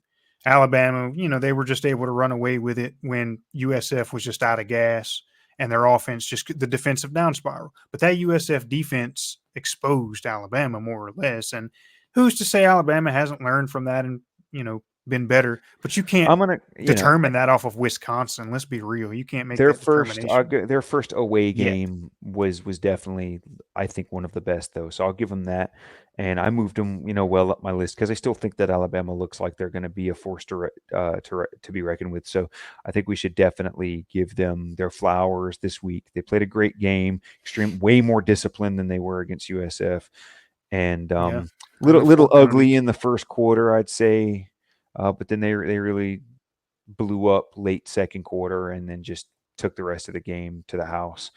So, um, yeah, I mean, I if I'm Georgia, I am terrified of Ryan Williams for sure because oftentimes we've seen before that, especially with the last name Williams, Jameson Williams, um, There's something about those tore last names like Walker. There's just something about those. tore It's in the tore Georgia's bloodlines, defense dude. apart. Kirby Smart, which and all right, I'm going to say this real quickly just because we're on this topic. I can't stand the topic of that Kirby Smart's weakness is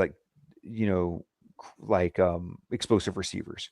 That's everybody's weakness. You know how difficult it is to defend an explosive receiver That's the who can hit a meta. 4.3 and can just get it like that's just part of the That's game. everybody's. When you have an elite QB, when you have an elite QB and wide receiver combo, that's everybody's weakness. That's the meta in college football. That's the meta. You got the Joe Burrow and the Jamar Chases and the Jeffersons, and you got the CJ Stroud and the damn, what was his name?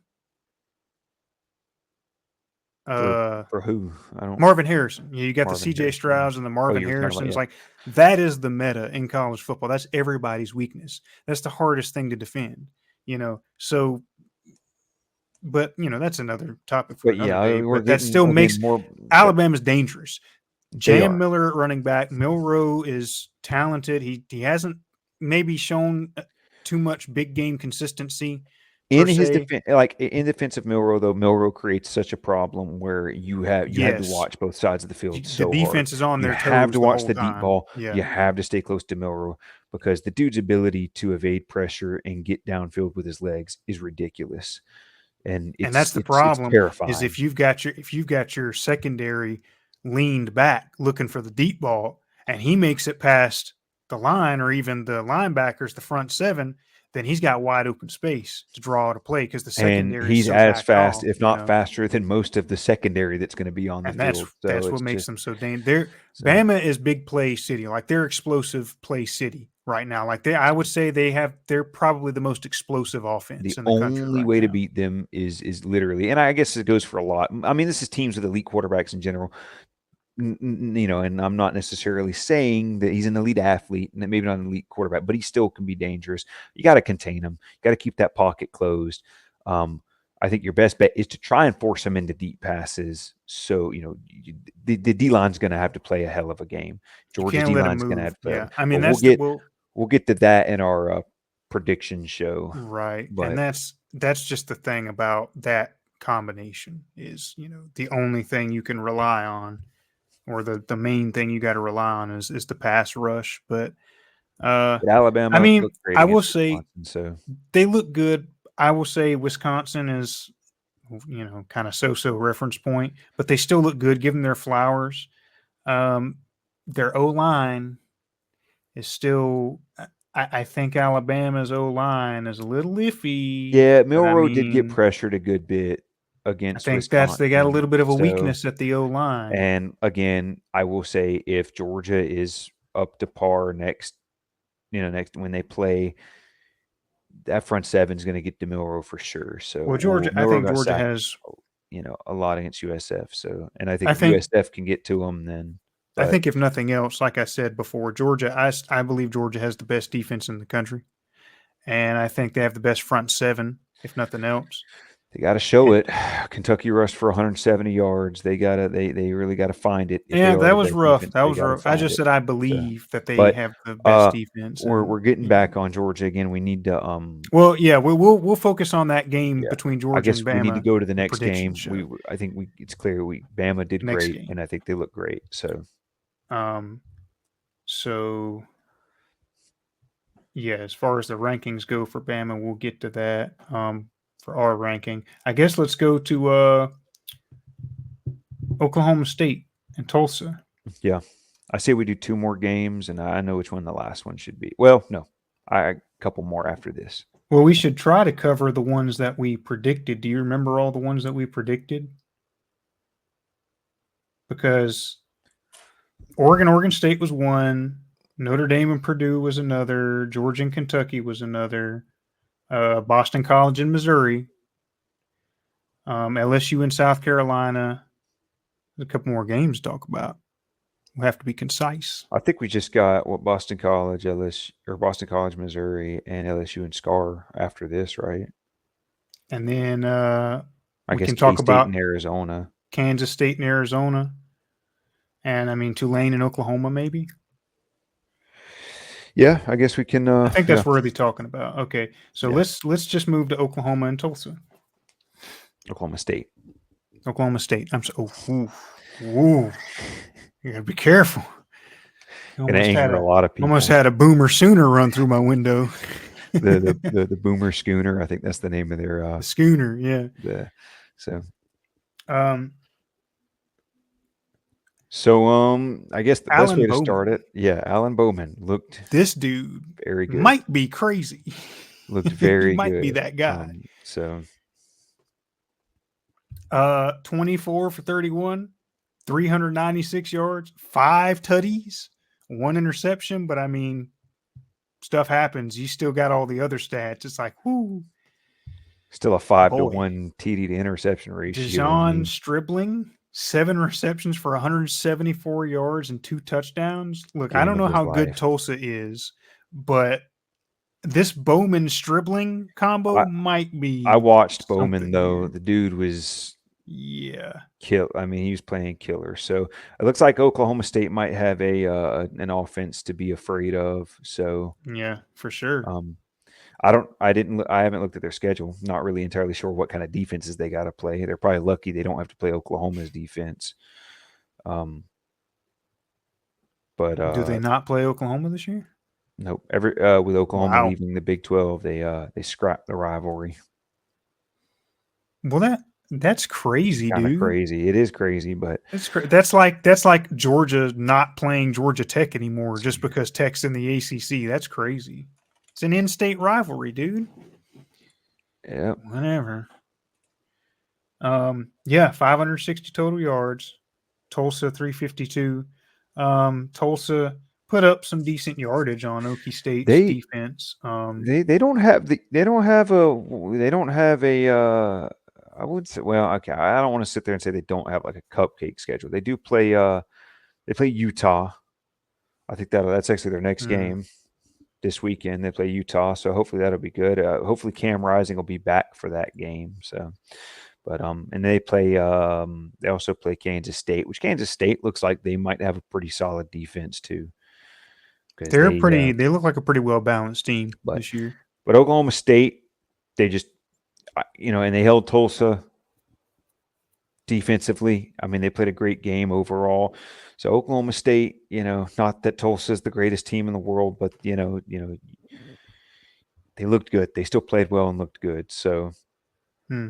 But uh, uh, speaking of Tulsa, because I really want to do this, because this is like, but did we agree on the play of the week? yeah, I think we can call that the play of the Speaking week. of I thought, Tulsa, uh, we want to do on our reaction shows. We want to do our own like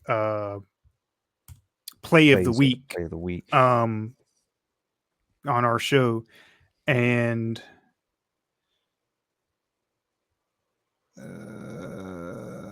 it might be hard to find it. Oh, I should have had this thing already set up and prepared. But Tulsa had a crazy play against Oklahoma State that I think we've agreed was our play of the week, because I mean it was just a fundamentally amazing football play. Let me see if I can find it.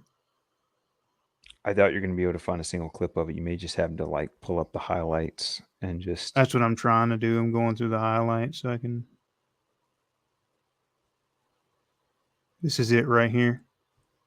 I'm pretty sure. Yeah, this is it right here. So I'm going to share my screen real quick. Sorry, guys, trying to figure this out real quick. I don't know if you're going to be able to hear the audio, but you'll see the play.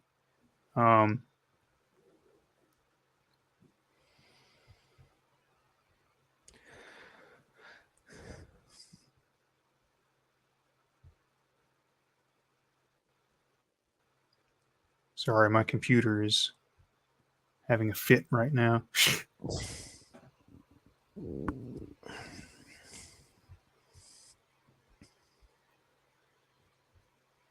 Come on, bro, get that thing out of here.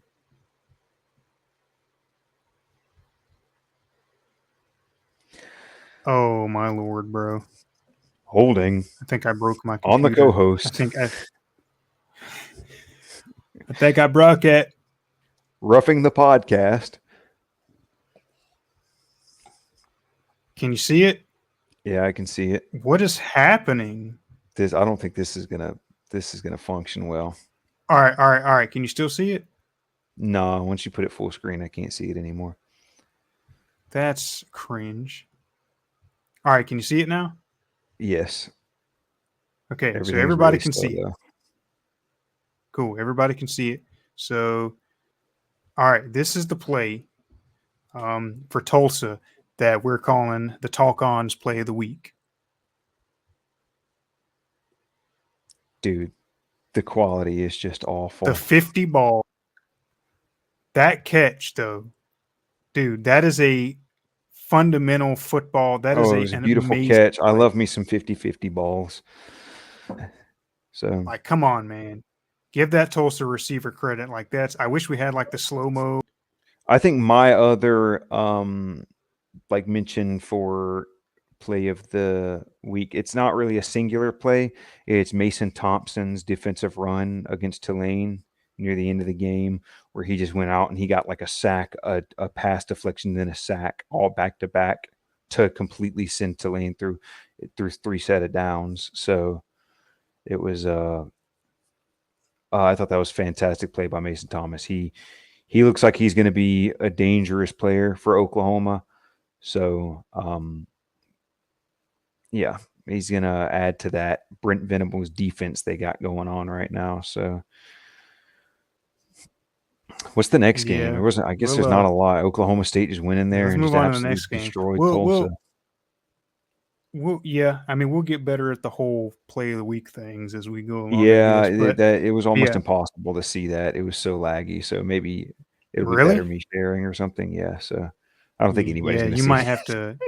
you might have to But do the play of the week next time then. But anyway, the Tulsa 50-50 ball on Oklahoma State, that's our play of the week. Because that's just that is a fundamentally beautiful football play, show of athleticism and good receiving. But anyway, Oklahoma State, they look like a force to be reckoned with this year. I think more dangerous offensively. I think the O line looks good. I will yeah, say Bowman has had great protection so far. So yeah, now against a top tier defense, we'll see. But I'll give him credit. He's had good protection, and that's makes for a dangerous yeah. offense with that, with him at the helm and having a guy like Stribling out there. Defense, a little sussy, but we'll see where they go with that. So their pass defense seems to be pretty good, more or less, even though that guy got mossed on the 50 ball. Yeah, but what are you going to do about that? um, It wasn't like it was bad defense. oh no, it wasn't bad. He was on the play. He just got mossed. But So so what's our next game that we were talking about? Arizona and Kansas State. I'll let you start with this one. Kansas State looked great. Proud of them. I'm a closet Kansas State fan. That's a joke. But I don't get it. uh, I picked them to cover as I knew they would, and they did. They covered by twice as much, though. No, three times as much. They were a 7-point favorite. They won by 24. So they just held Arizona. Arizona did nothing on the ground, barely anything in the air. I mean, I think they got a little over 300 yards, maybe not even 300 yards total. Oklahoma 324 total, but yeah, they're 324, but rushing their rush was like 56 50. yards Yeah, it was at rushing. 56 yards rushing.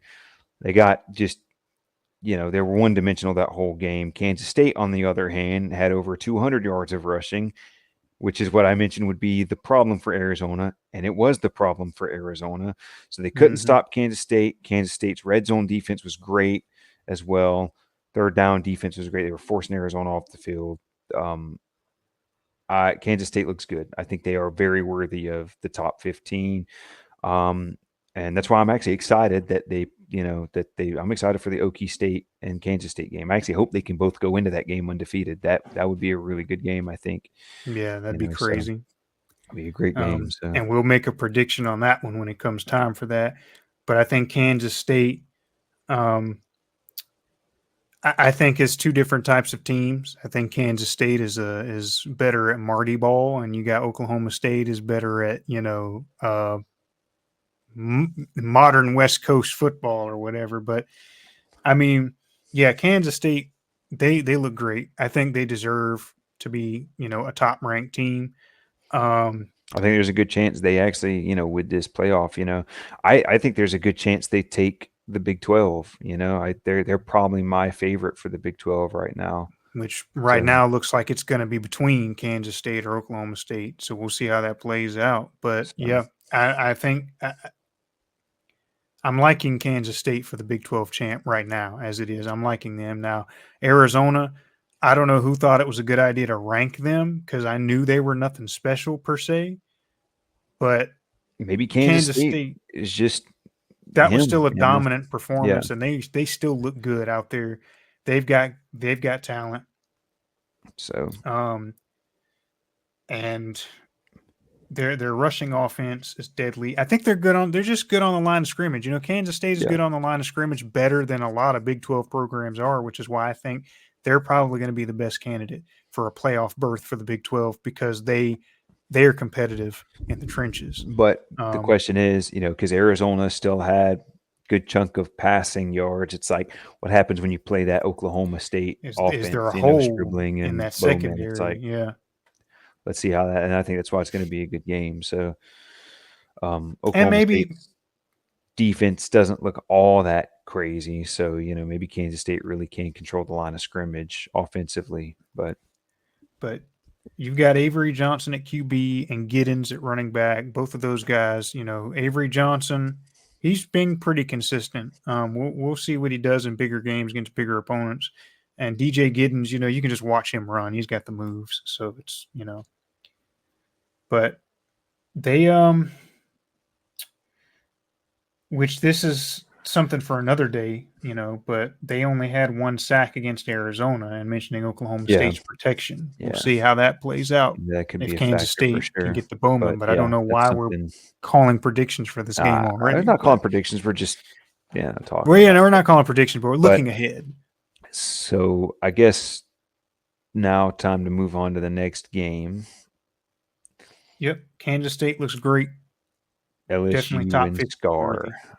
South Carolina LSU and LSU, the and SEC South game of the week. Carolina. I think it was just the game of the week. And So this is a hot topic game for Yellow Saturday.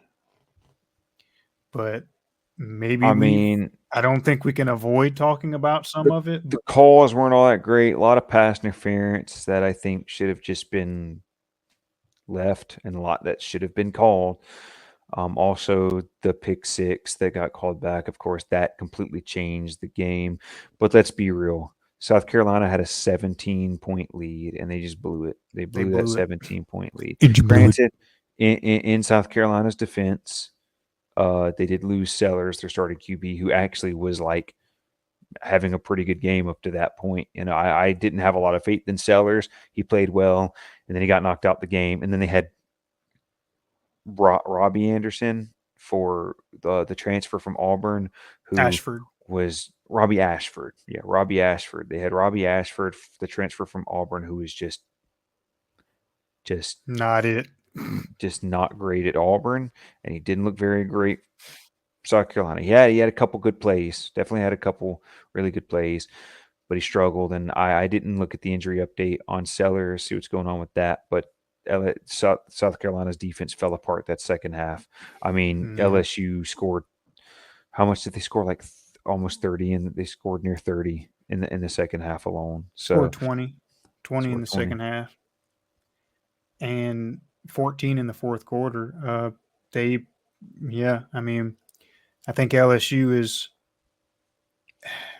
I think, and the thing about it is I'm going to put it in perspective because we did have South Carolina in our number 15 in our last, our first episode, which was the previous one where we did the top 15. We first laid it out. South Yeah. Carolina was our number 15 pick because truthfully, I felt like, hey, why not? They look the part right now. So let's give Beamer Ball the credit. So I think it was a close game between two really good teams. So it's kind of hard to like adjust rankings based on this. I don't know. South Carolina just they made some mistakes that I don't think were Yeah.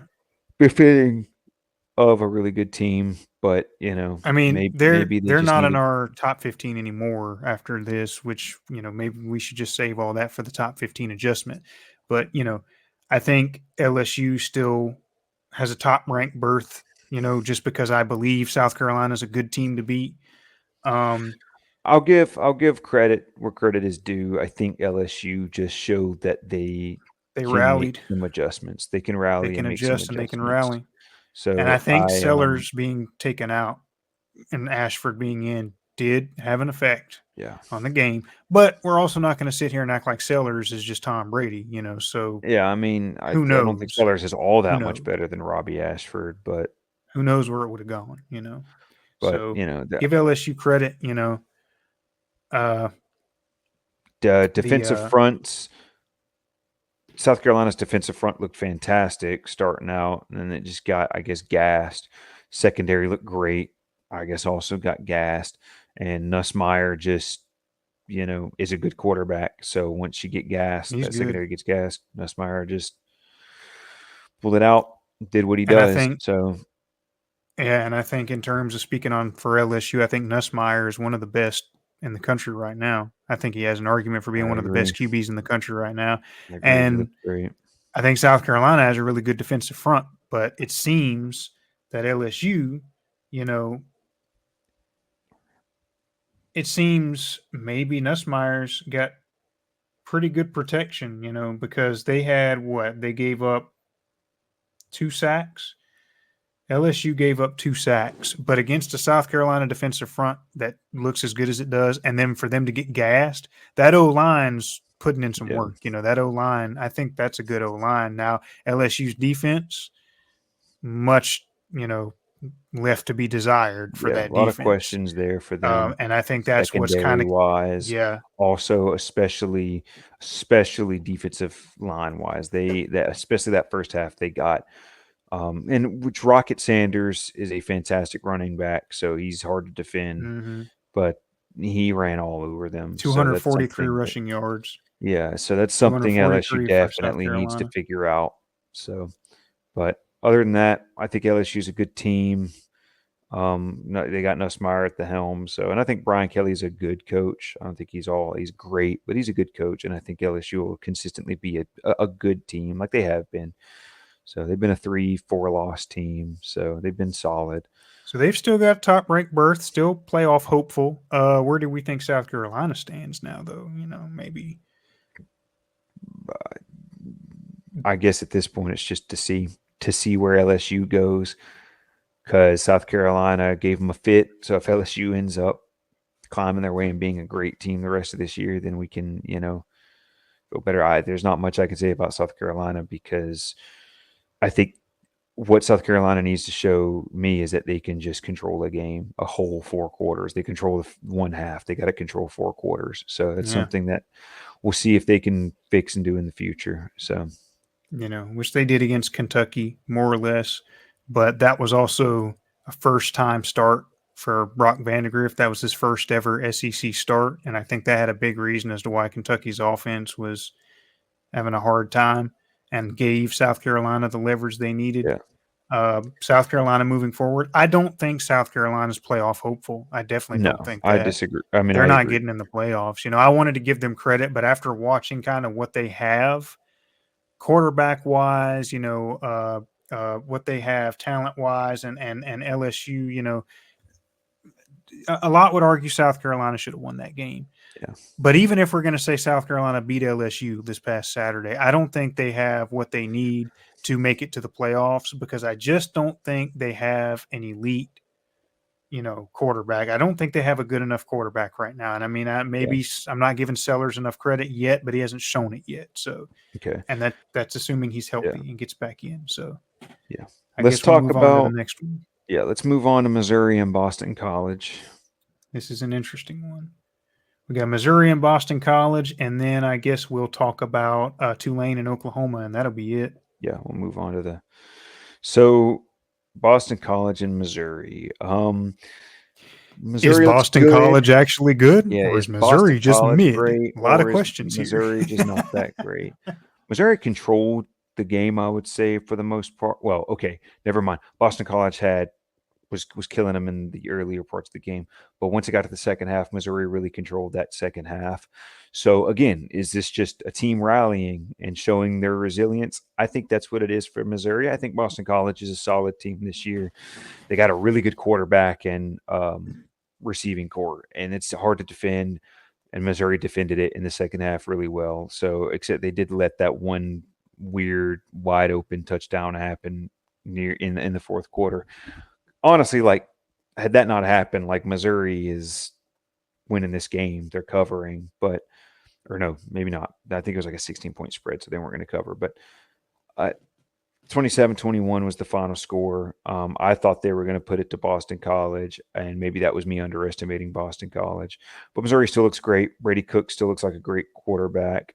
They look like they got their a run game solid. So I'm not going to hate on Missouri too much. I think that they showed a little bit of weakness, so I think they definitely should be. They showed a lot of weakness while other teams showed greatness, like Oregon and all. So I think that when we're showing our top 15, there was some movement, but I still think Yeah. Missouri is a good team. So Reflection from Missouri. they still looked overall like a solid team, and they were able to rally and make get a good win against Boston College in the second half. So I mean, they got. I think maybe it was more of Missouri just getting complacent, Boston mhm. College being hungry, trying to make a statement coming into Como, And I think Missouri, being as high ranked as they are and so sure of themselves, maybe they let their guard down, and that's what happened in Como. But they still were able to come out with a win.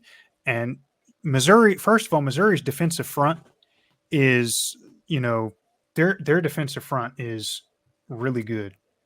They have a really good defensive front. And I mean, Boston College only had 49 rushing yards, and Yeah. Oh yeah, Missouri's defensive front is great. So, but Missouri had secondary is a little questionable. they had 2 sacks. But the thing about it is this is mostly the same defensive front that we saw last year from Missouri. They got a killer defensive front. They got a killer front, and they have a well balanced, really good offense. Brady Yeah, Cook is a great quarterback. Nate Noel looks really good. And of course, Luther Burden Jr., yeah. Of course, Luther or Luther Burden Burden the third. I made don't know some where the junior crazy came from. plays. I think the play that they took the lead with was him just grinding out, and a great play by him. Yeah, no, Luther Burden's definitely Probably one of the the best best in the receiver in country. college football right now. Ooh, I don't Probably know. the best He's one receiver. of them for sure.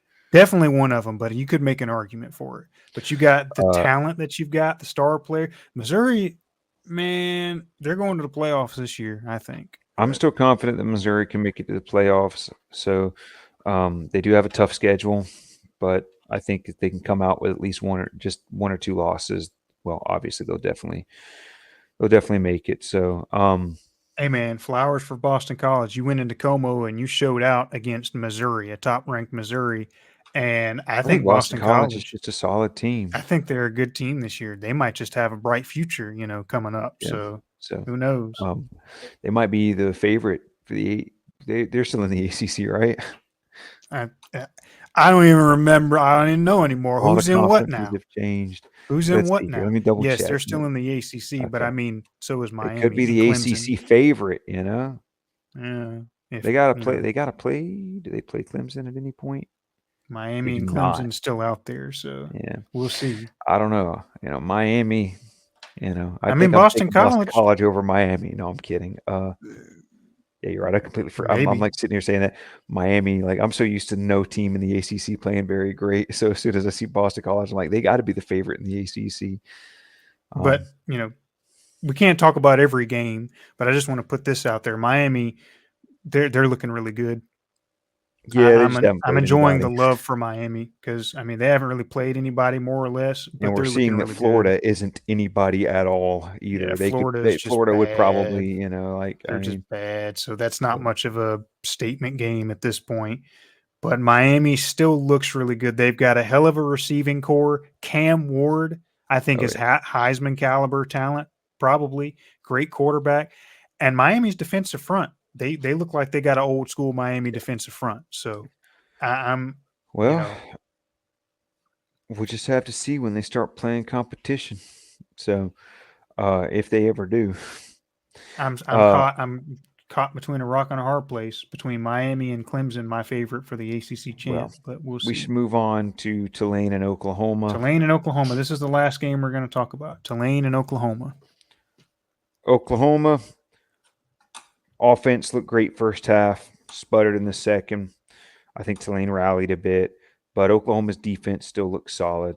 They make good plays. I think honestly Tulane's a good offense, so I think what Oklahoma was able to do defensively was really good. I mentioned Mason Thomas. He looks like he's going to be a very good player. I just Oklahoma's got to control the full game. It's the South Carolina dilemma. They got to be able to control the full Yeah, 4 quarters in every aspect of football. The defense play your controlled the best whole four game for the quarters, most part, but which has been the offense story better for in the second half. Oklahoma. Jackson Arnold, people are still hating on him. I think he's a good quarterback. He's growing. He showed growth in that game. Played He's a very promising. good He looks game. good. A lot of good decisions in that first half. Maybe just got, you know, kind of ahead of himself in the second half, or maybe it's just poor offensive play calling that had him stuck. But Jackson Arnold honestly kind of carried that team offensively. I mean, like I at mean, their least O this time line. receivers were also catching the ball, so Yeah, and I but mean Oklahoma's O line their is O line struggles. struggling. Jackson They're Arnold was struggling, all over the place. So and and that's a big reason. their run game was Just more existent against Tulane yeah, than it was against Houston. It definitely was there this time. It just didn't exist against Houston, but They look like they're finding a little bit of a groove offensively, but they've got to keep that groove the whole 4 quarters, and they've got to protect Jackson Arnold better. Yeah, he That's my has takeaway from this hardly any game. protection, Tulane and kind of pretty much played exactly how I expected them to. I'm happy they're a Oklahoma good team. covered. Don't sleep on them. So I called Oklahoma to cover, and they did, but I just don't. Oklahoma for playoffs doesn't look like it right I now. don't know. If they didn't have, if they weren't in the SEC, if they didn't have the competition, they've got to play in Dude, the SEC. They have I a looked at their ridiculously hard schedule. schedule. They play Tennessee next, and Tennessee looks Like they scary right belong in the now. rating that we're going to give them later, but Which we might as well. I don't think there's much to talk about Tulane and Oklahoma because Oklahoma yeah, just kind of looked just like a slightly better version of themselves this time they just around. look like they're picking up some of the pieces, but they still got Yeah, a lot to pick yeah. up. So we'll Just see got to where protect Oklahoma Jackson Arnold. goes. That's the biggest takeaway But from here is I'm, protect Jackson Arnold. protect Jackson Arnold and play 4 That run quarters. game. Get Barnes going. He looks like he's a great running up. He's got potential to be a great running back. Get Barnes going, man. Get him going. And boot Burke. Use Burke more. Burks. Yeah, Boot use Burt. Burks more. Use Burks more, man. He's a weapon. They got to utilize their weapons more. They were really good on third down, though. Oh yeah, they were much better on third down than they were against the other two teams. Geez, Punted they had one 5 of the worst times. conversion But, ratings going into there. so yeah, that's in space of So improvement. they picked Third up down pieces there. improvement. Jackson Arnold played a much better first half. Not the greatest second half, but he played a really good first half. And again, he just needs protection, I think. So, but we're pretty long, so we should probably get to them. All right. Well, this Top one will be a 15. quick one. Yeah, we're This just gonna run segment. through this. So yeah, every post Saturday cast that we do, we're going to adjust the Talk-Ons official top 15 accordingly, week by week. So we're going to make our adjustments, or at least we've kind of already made our adjustments, and we're just going to show you and explain them to you. Yeah. So now we're going to give you our Talk-Ons top 15. Gotta add a little background music. We are so pro. All right, let me share because I got the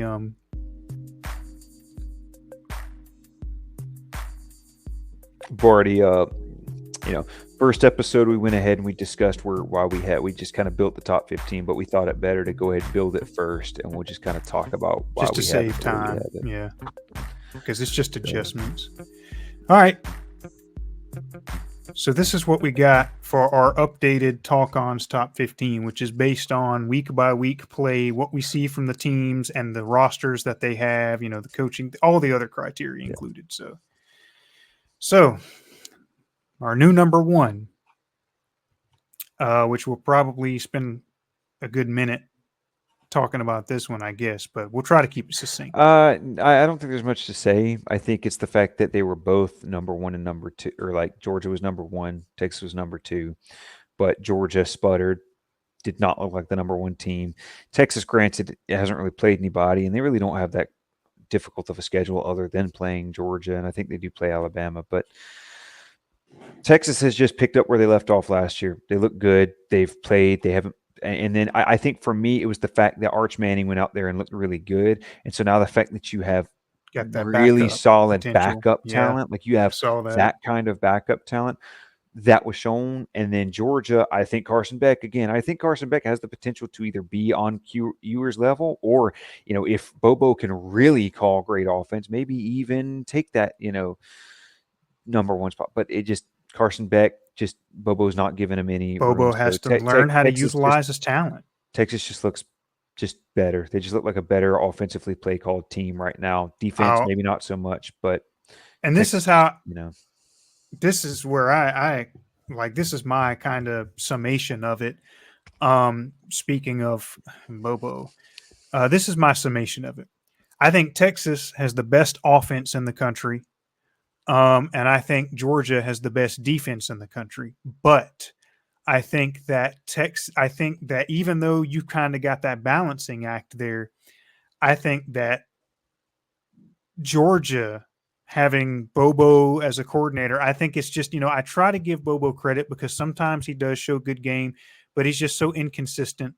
and he's so predictably inconsistent, which is a weird, concept, but that's just that's Bobo. That's the essence of Bobo. So I think it's simply because just bad coordination, bad play calling on the offense, inconsistent offense for Georgia is what puts them down at number 2. They have the best defense in the country, Texas the best offense in the country, and a good defense. If Georgia had a more consistent coordination operation, bars, then maybe I'd keep them at 1. Yeah. But because their offense just looks so badly coordinated, we had to bump them down. But, give Georgia credit. They're still Kirby Smart's Georgia with arguably the best defense in the country and still got that talent on offense and potential. So we'll keep them at 2. And and going into that, I think kind of like, because right now I think Alabama's offense looks better than Georgia's offense as well, but I think Georgia's defense is better than Alabama's defense. And I think the scale tipper is Kirby Smart to Kirby Keelan Smart DeBoer. over DeBoer, I think first year Kirby coach. Smart's a better coach. Yeah. It's Keelan DeBoer's first year at Alabama. I still think he's a great head coach. And he looks like he's kind of just picked off where Saban left off. I don't think he's going to be even near Saban. But, I think he's going to be good. He's just going to be able to use the talent right. So, but I just think that but we'll see. I think that's right. That was another reason we're keeping it the way that we're keeping it the way that we have it now, because there's no real point in flipping the teams right now because they're about to play pretty soon anyways.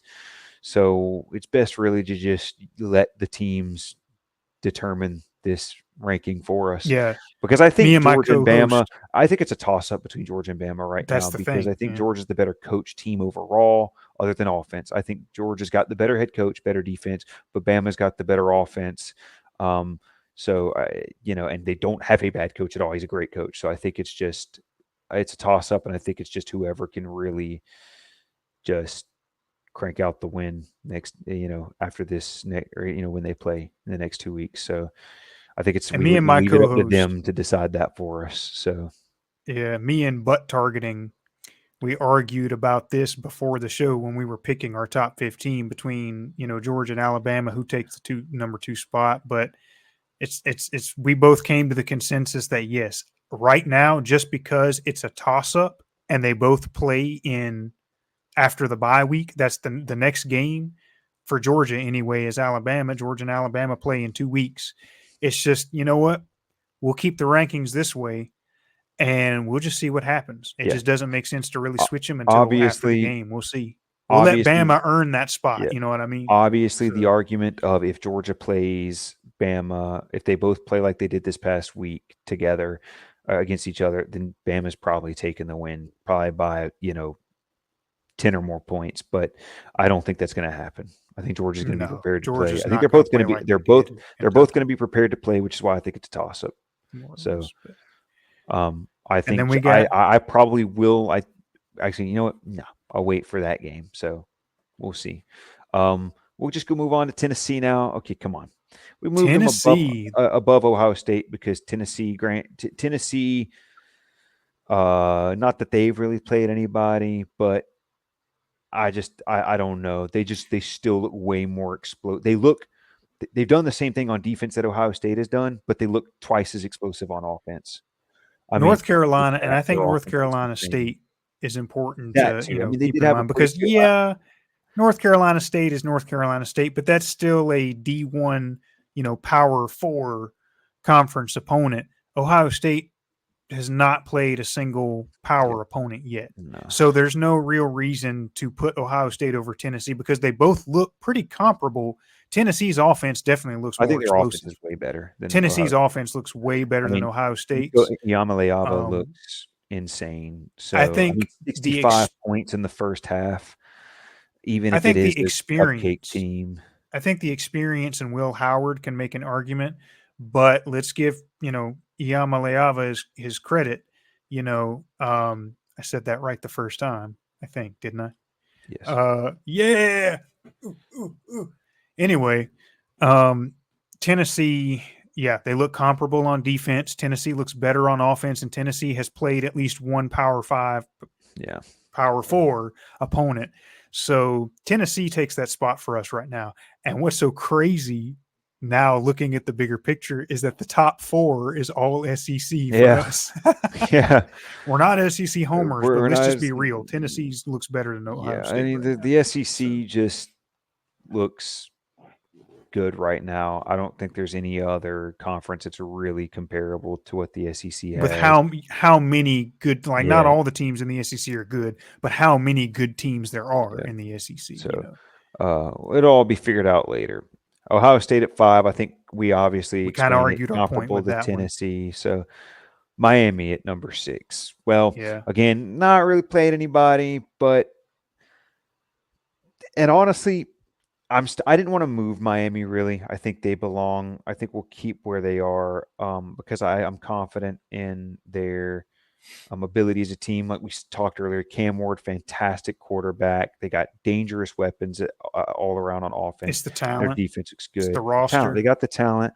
And obviously that win in the swamp is looking worse and worse every week because Texas A&M pretty much almost did the same thing this weekend. But, I think But the Texas fact that A&M Miami also came might not out be there, as bad as people were saying. I think they the were fact too, that Miami came out their first game of the week and immediately looked on point, I think that really is what gives me that's a confidence in statement. Miami. Yeah. So, which going on to number 7, who moved up 2 spots from our last top 15, Oregon did not do what Miami did not look composed first 2 weeks, but they sure as hell look composed this weekend.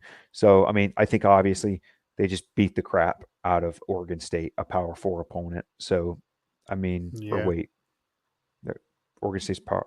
I actually don't even remember. I think they're like They're Pac-12 still in or the whatever. they're still in what is the remnants of the Pac-12. Okay, I so believe. maybe not. I So don't think it's powerful, but like it's still a good. I still think Oregon State. They're always Oregon State's a consistently good a program. decent team. They're always they're a good program, and they went to Oregon State and pummeled them. Ole Miss still has not played a single team. Look good, but they look great. Offense looks off the chain like always. It's Lane And Kiffin. the roster's looking good. They've got some pretty good talent. But you know what? I'll go back to Ohio State because I feel like we didn't touch on enough of what, they're looking like in their 5 spot. I'll just put this in there is that Ohio State, to do it justice, they may have the best rushing attack in the country. Potentially, they may have the best rushing attack. They may have that duo. They may have the best running back duo this year, the best rushing attack. Their defense looks really good. The talent on that roster. Ryan Day is a great coach, playoff contender coach. So all those things considered is why why Ohio State is where they are, and we already explained why Tennessee took the spot. But I just wanted to give justice to Ohio State's description by saying, look, that's probably the best rushing attack in the country, one of the best defenses, and Ryan Day is a hell of a coach. And Will Howard, he's consistently pretty good quarterback. He's veteran experience, so they're a contender, Yeah, it's but crazy. Ole You don't really Miss, hear much about Ohio State because their schedule has just been nothing. and maybe we don't talk about that enough. Yeah, Ohio State. What are you doing? Stop with these cupcake mamby-pamby schedules, man. Come on. They do play. We'll see though because they play Oregon and they play Oregon coming up pretty soon. I say pretty who soon. else? They play Oregon Michigan, I think. I think Oregon and Michigan are the only name-worthy games they play. And I mean, Michigan is mid again. So who are they this year? They play Penn State, and you know what? That Nebraska battle is looking a little bit tougher too. So Nebraska looks like they're going to be a solid team. No, look, yes. Nebraska has been winning against mid opponents. Colorado, they've looked good. I still think that there is a difference between beating up on a bad opponent and at least looking good. I will tell you why they didn't look good. I will tell you why they didn't look good because Colorado's front was constantly pressuring Dylan Raiola. Put that Nebraska O-line against Ohio State, they're getting eaten alive. I think Nebraska still is not good enough at the line of scrimmage to be in contention for anything right now. And I think Ohio State's going to – I think Ohio State will beat the crap out of them just because they're bad on the line of scrimmage. They're just not that great. I think for Ole Miss and Mizzou, I think the argument made, there's not much to say about them. They kind of stayed. We dropped Missouri just because they didn't. We dropped Missouri below Ole Miss because they had that struggle game against Boston College. Ole Miss is, and I think Ole Miss has the better offense, so I think that's going. I think they kind of balance out though, because Missouri has a really good defense, Ole Miss has a really good offense, but Missouri's secondary really bothered me. It didn't look very great against Boston College for the most part, so we'll see. Right. Ole Miss, that defense is oftentimes their weakness, so we'll see what comes out of that. But neither team has really played. But neither team's really played much. So, but I think just sheer Yeah. talent is what has them up in this top 10. USC, they had a bye, right? So we just kind of, Yeah. you know, USC they just, stays. This is the same spot they had last week for us, isn't it? Number it might have 10. been 9. They might have been at 9. I think we moved them to 10. Yeah, because I think Yeah. But we decided to put USC, Oregon above them, but maybe yeah, we Oregon was at believe 10. that USC is a top 15, top 10 team. I think the potential, the roster is there. They've been looking good, so we'll see where that goes. They have a Yeah, quality win against LSU, for what it's worth.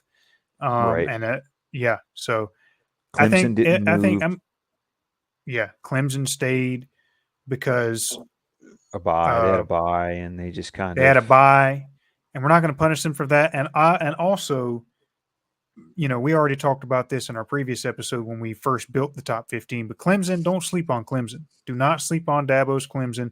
yeah, And Cade Klubnik looked immaculate versus Appalachian State. He was, and their protection of Cade Klubnik.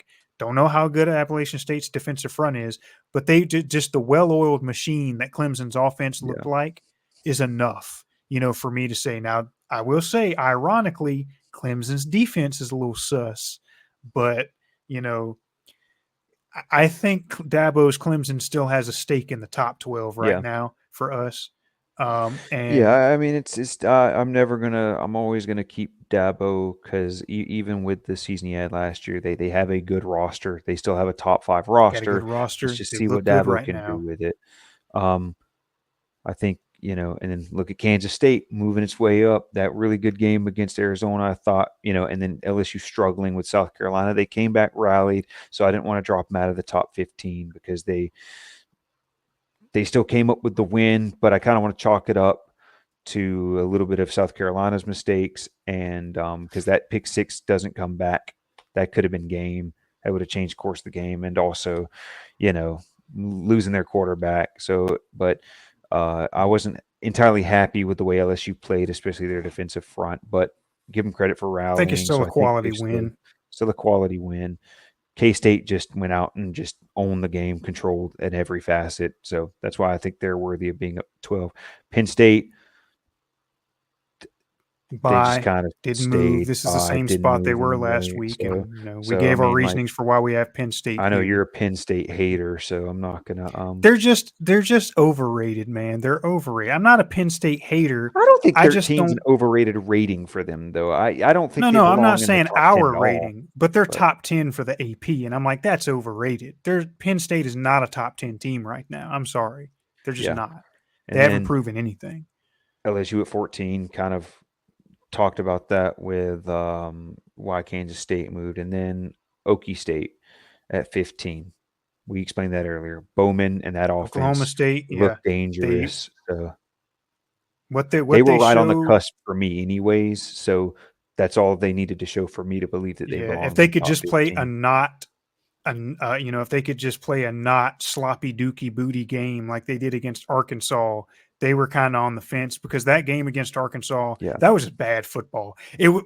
That game was amazing because you had the worst football, some of the worst football you'll ever see, and then some some of of the the best best. Yeah. football you'll ever see, play by play the whole game. So It was weird. So yeah, Oklahoma State had always kind of been like, they look pretty bad against Arkansas, pretty inconsistent, but I think they're gaining their groove. That yeah, offense looks dangerous. Bowman Stribling combo. We've seen this a million times over. We know how this works in football. Bowman Stribling, they got good protection for Bowman. That offense is explosive. They've got good coordination and play calling. They're a well-coached yeah. team. Ohio State's at number 15 right now.